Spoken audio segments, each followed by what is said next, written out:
Buenas tardes, me llamo Anabel González Martínez y este es mi trabajo sobre el sistema educativo japonés. Espero que os guste. Japón es un archipiélago perteneciente al continente asiático, formado por 6.852 islas. Su capital es Tokio, que es una ciudad llena de vida, que recibe millones de turistas anualmente. Además ha sido la cuna de diferentes culturas como el anime, el K-pop. Japón es un país que está lleno de historia, puesto que contiene muchas tradiciones y mitologías únicas. En referencia al sistema educativo, diremos que la educación de Japón está muy adelantada y tiene una tasa de alfabetización del 99%. Dentro de las características del sistema educativo, predomina que el sistema educativo radica en que la escuela no solo centra su atención en transmitir conocimientos, sino también en otras tareas que fomentan el trabajo en equipo. Y una próspera educación es vista en Japón como una garantía de éxito socioeconómico. Es por esto que los alumnos sufren un gran estrés. Historia del sistema educativo de Japón. El origen de la educación japonesa se remonta a la antigüedad, cuando los monjes ofrecían cursos de lectura, aritmética y escritura de forma gratuita y para toda la población.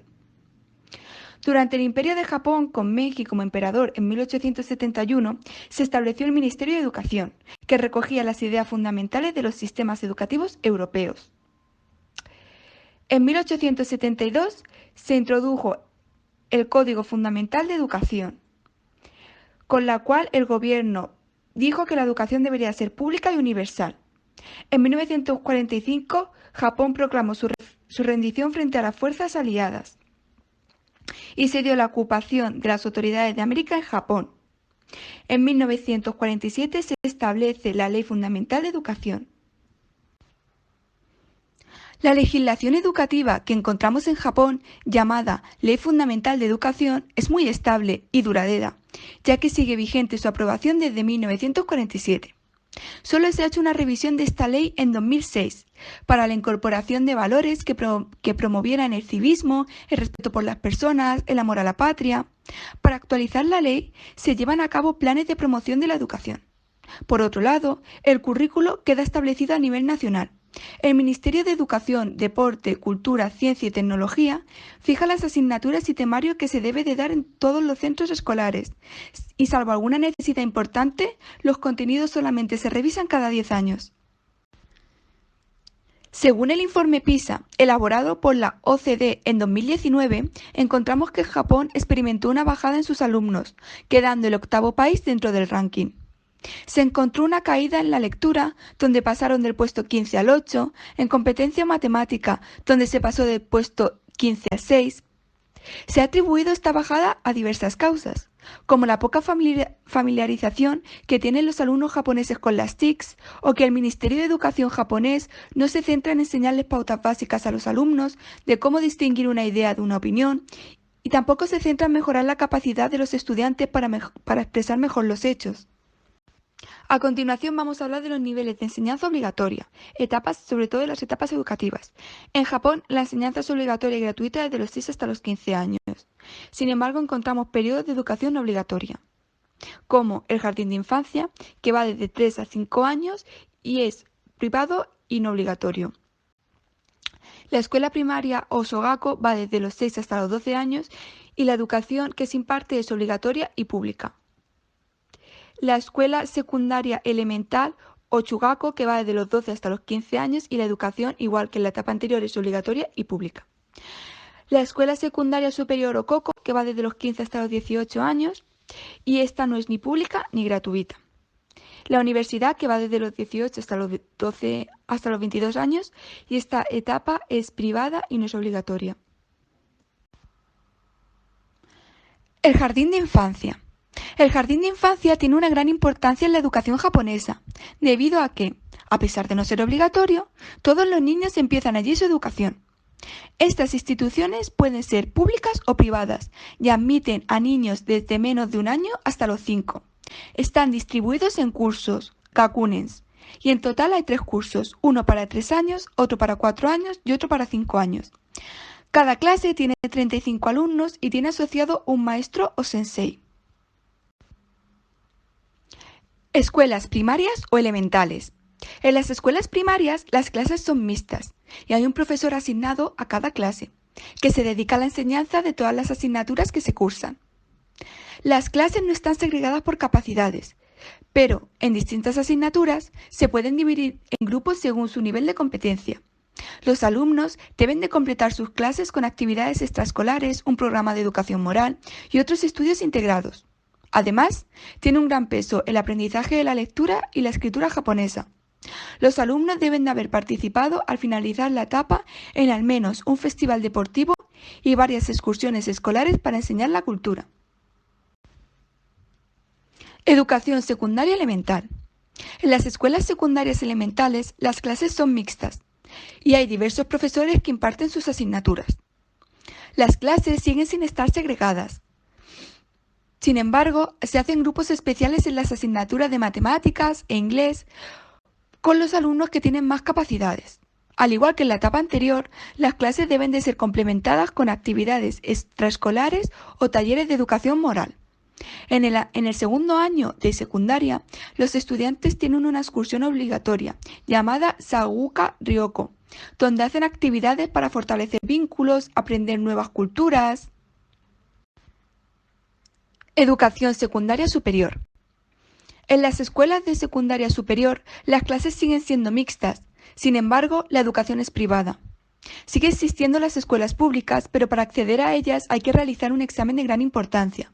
Por eso, la mayoría de los estudiantes optan por las privadas, al tener que realizar solo una entrevista. Estas escuelas tienen una metodología más activa y centrada en los intereses de los estudiantes, ya que quieren mantener a los estudiantes al no ser una educación obligatoria. Se utiliza un sistema diferente de evaluación. Para conseguir graduarse, los estudiantes tienen que conseguir una serie de créditos. Por tanto, no es tanto los años que estén, sino en cuánto tiempo consigan los créditos. Para finalizar mi trabajo voy a hacer una conclusión. Podemos decir que el sistema educativo japonés es un sistema que está dividido en etapas.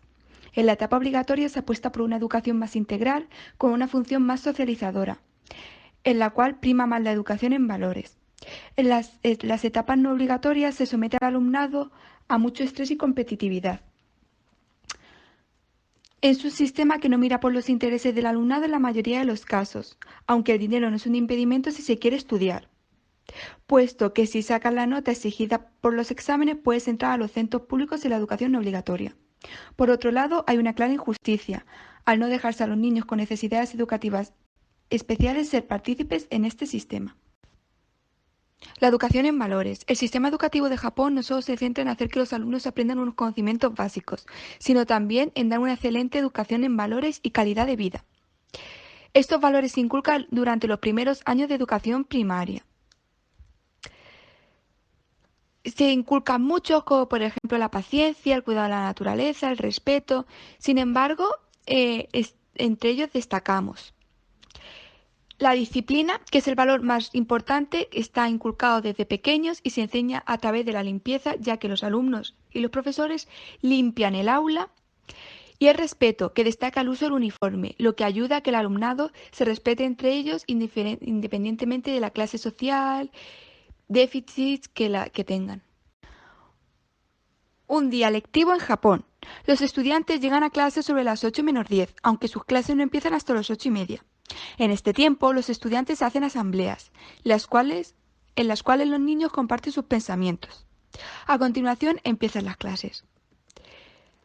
Las clases van desde las 8:30 hasta las 12:30 y duran alrededor de 45 minutos. Entre clase y clase se permite un descanso. A partir de las 12:30, los estudiantes bajan a la cafetería a recoger su comida, que nos suele contener alimentos muy variados, como pescado, carne, verdura, frutas. Para los japoneses la nutrición es muy importante, por eso en todos los colegios la comida está preparada por profesionales. Y los niños y los profesores comen juntos en clase, lo que les ayuda a enseñar conceptos básicos de nutrición, salud. Después de la comida, los estudiantes proceden a limpiar el aula. Y normalmente terminan las clases alrededor de las 3:30. A pesar de que las clases terminan, los niños siguen formándose según las capacidades que han demostrado tener más desarrolladas. Aunque la jornada escolar parece larga, los alumnos cuentan con grandes periodos de descanso y entretenimiento. Los periodos vacacionales. Las clases se imparten desde los lunes hasta los viernes. El curso está organizado en 3 periodos escolares. Empieza en abril y acaba en marzo del año siguiente. El primer periodo va desde abril hasta julio. El segundo periodo va desde septiembre hasta diciembre. Y el tercer periodo va desde enero hasta marzo. Sin embargo, hay escuelas que esto no lo cumplen. La metodología que actualmente está implantada en las escuelas de Japón es una metodología llamada S5. Es una técnica basada en 5 fases muy sencillas que empiezan con la letra S y que se ha adaptado al sistema educativo japonés. Sin embargo, en un principio fue pensada para dirigir empresas. Está basada en 2 principios básicos, el orden y la limpieza. Las fases que encontramos son las siguientes. Primera fase, clasificación o seire. El objetivo de esta fase consiste en eliminar del espacio de trabajo todo aquello que no sea útil. Se puede extrapolar en educación en encontrar aulas adecuadas a los niños. Segunda fase, orden o seiton. Después de la clasificación viene el orden, por tanto esta etapa tendrá como objetivo ordenar los materiales y objetos que se hayan considerado imprescindibles en el lugar de trabajo. En educación se extrapola mantener las aulas ordenadas, ya que un lugar ordenado es igual a una mente ordenada. Tercera fase, limpieza o seiso. Es importante mantener limpio el lugar de trabajo. En la educación se puede ver como que los alumnos y los propios profesores son los que limpian el aula en Japón. Estandarización, Seitu. Esta fase centra su objetivo en mantener tanto el orden como la limpieza, lo que mejorará la productividad. Además, serán los propios alumnos quienes señalen las anomalías que el aula presente. Y la última fase, disciplina, que la disciplina va ligada a seguir mejorando y trata de sacar el máximo partido al resto de fases. Como ya se ha dicho anteriormente, la educación japonesa es muy estricta, por tanto se trabaja mucho con la disciplina, ya que se piensa que para sacar adelante sus estudios los niños necesitan disciplina.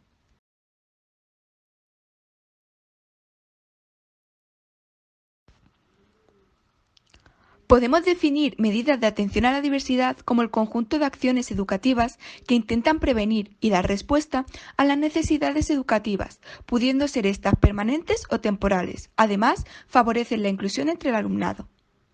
Al estar en un sistema tan rígido y estricto como es el de Japón, no hay cabida para este tipo de medidas. Por tanto, lo que hacen con este tipo de alumnado que presenta algún tipo de necesidad es agruparlos todos en el mismo aula. De esta forma, no retrasan al resto de alumnados que sí tiene capacidades de aprender según ellos. A continuación voy a hablar de la formación de los docentes. En Japón los docentes tienen un gran reconocimiento a nivel nacional y tienen la categoría de sensei, que significa el sabio. La sabiduría no solamente se refiere a los conocimientos en sí, sino también a la inculcación de los valores, disciplinas, consejos. Los docentes están muy bien remunerados y este salario se determina en función de los servicios que prestan a los centros estatales. Las jornadas laborales son muy largas y no tienen derecho a huelga, aunque si eres profesora te puedes ausentar 1 o 2 horas antes del horario de salida para atender a tus hijos. La formación de estos maestros es variada, ya que se puede adquirir un título que habilite para dar clases en todas las asignaturas en la educación primaria y en el jardín de infancia, mientras que en la educación secundaria, elemental y superior, cada profesor tiene que adquirir el título de la asignatura que quiere impartir. A su vez, los títulos se dividen en certificados permanentes o temporales, y dentro de los permanentes encontramos subdivisiones de primera o de segunda clase. Los certificados permanentes te permiten ejercer la profesión de profesor, mientras que con uno temporal solo puedes ser ayudante de un profesor. El certificado temporal se consigue a través de un comité de prefecturas. Estos son válidos durante 3 años y solo para la prefectura que lo emite. Para tener estos certificados es necesario haber cursado la educación secundaria superior y aprobar unos exámenes pedagógicos convocados por el comité de prefecturas. El certificado permanente de segunda se expide tras hacer 2 años de carrera profesional, como mínimo, es decir, formación universitaria, y haber conseguido un mínimo de 62 créditos exigidos en cada área, materias de formación, pedagogía, materias profesionales. El certificado permanente de primera se expide tras haber obtenido un título universitario o un título equivalente. Este título equivaldría para ejercer de profesor temporal en la educación secundaria superior.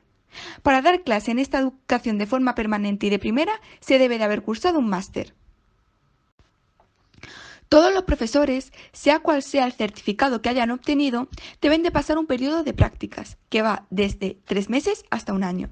Estas prácticas son independientes del nivel educativo que el docente vaya a impartir más tarde.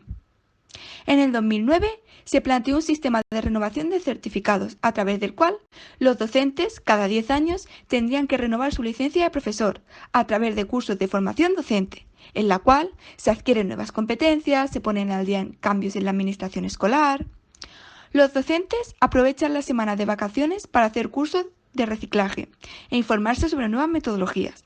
Aparte, se ayudan entre sí compartiendo estrategias y materiales para enseñar el aprendizaje.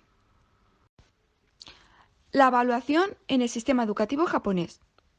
Cabe destacar que encontramos dos tipos de evaluaciones. Por un lado, una evaluación que se realiza al alumnado y por otro lado, una evaluación realizada al docente. Respecto a la evaluación del alumnado, encontramos que no hay realización de pruebas hasta la edad de 9-10 años. Esto es debido a que en este periodo se centra más en la educación en valores. Sin embargo, se evalúa la reflexión que cada estudiante realiza en su cuaderno, el profesor también va revisando el trabajo que van realizando y se fomenta el trabajo en equipo. A partir del tercer grado de educación primaria se realizan pruebas escritas o mini test. Respecto a la evaluación del docente, hay dos tipos de evaluación. Por un lado, se observa el trabajo de los docentes en cuestión y por otro, se da una retroalimentación. Y es fundamental un proceso de recapacitación que tienen que realizar los docentes cada cierto tiempo. Cabe destacar de gran importancia que en este sistema educativo la promoción del alumnado es automática, sin repetir ni adelantarse ningún curso. Por tanto, tampoco se va a favorecer a aquellos niños que presenten unas altas capacidades, ni desfavorecer a aquellos que presenten pocas capacidades. Fortalezas y debilidades. El sistema educativo japonés es un sistema que alcanza muy buenos resultados en los informes PISA. Se destaca desde la disciplina y la educación en valores que consiguen sus alumnos. En las fortalezas encontramos que el currículo se establece a nivel nacional. La educación es obligatoria y gratuita en su gran mayoría. Los libros de texto son repartidos de forma gratuita a los colegios por las editoriales. En este sistema, como ya se ha dicho anteriormente, se prima la educación en valores. Aparte, es un sistema que aporta mucha disciplina, trabajo conspirativo, respeto a las normas. Se ofrecen actividades extraescolares, de forma que los niños puedan desarrollar sus capacidades. Se organizan torneos deportivos, salidas culturales.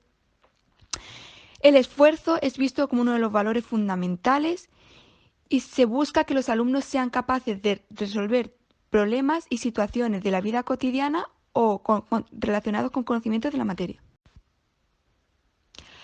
Dentro de las debilidades encontramos que los alumnos sufren de gran presión y estrés, ya que hay una elevada competitividad. El sistema se caracteriza por métodos de enseñanza que centran sus objetivos en la memorización antes que en la creatividad o en el pensamiento crítico. Los alumnos rara vez pueden hacer preguntas, lo que imposibilita que se realice un buen proceso de enseñanza-aprendizaje. Los alumnos están sometidos a una presión constante, lo que hace que muchas veces fracasen. Y el fracaso escolar está visto como una enfermedad o desorden. Sin embargo, uno de los mayores problemas que presenta este sistema es la sobreposición de la identidad grupal a la identidad individual, lo que genera que los niños no tengan individualidad ni independencia, sobreponiendo los intereses del grupo sobre los propios suyos. Vamos a ver ahora una tabla que nos compara el sistema educativo español con el sistema japonés. Respecto a la ley, en España está la LOE 11 y en Japón la Ley Fundamental de Educación. El horario escolar en España es de 9 a 2, en Japón es de 8 menos 10 a 7 y media de la tarde. La ratio en España son 25-30 alumnos por clase, mientras que en Japón son 40-50 alumnos. Obligatoriedad, esto es casi lo mismo, ya que en España es obligatorio desde los 6 hasta los 16 años, en Japón desde los 6 hasta los 15. Evaluación. En España es continua y global y en Japón es continua en primaria y exámenes muy exigentes en la secundaria superior. Tipos de escuela. En España están las escuelas públicas, concertadas y privadas. En Japón solamente públicas y privadas. Y etapas educativas, en España encontramos educación infantil, educación primaria, ESO, bachillerato y universidad. Y en Japón encontramos jardín de infancia, educación elemental, primaria, educación secundaria superior, universidad y máster. Por último, y para finalizar el trabajo, he realizado mi propia conclusión sobre este sistema educativo japonés, el cual podremos decir que está dividido en etapas. En la etapa obligatoria se apuesta por una educación más integral, con una función más socializadora del alumnado, y en la cual prima más la educación en valores que los saberes académicos. Sin embargo, en las etapas no obligatorias se somete al alumnado a mucho estrés y competitividad, lo que hace que en muchas ocasiones se sienta frustrado y con deseo de dejar su educación, sin poder hacer esto realidad, debido a la vergüenza que crearía para su familia. Es un sistema que no mira por los intereses del alumnado en la mayoría de los casos, aunque el dinero no es un impedimento si se quiere estudiar y no se tiene recursos económicos suficientes, ya que si sacas la nota exigida por los exámenes puedes entrar a centros públicos en la educación no obligatoria.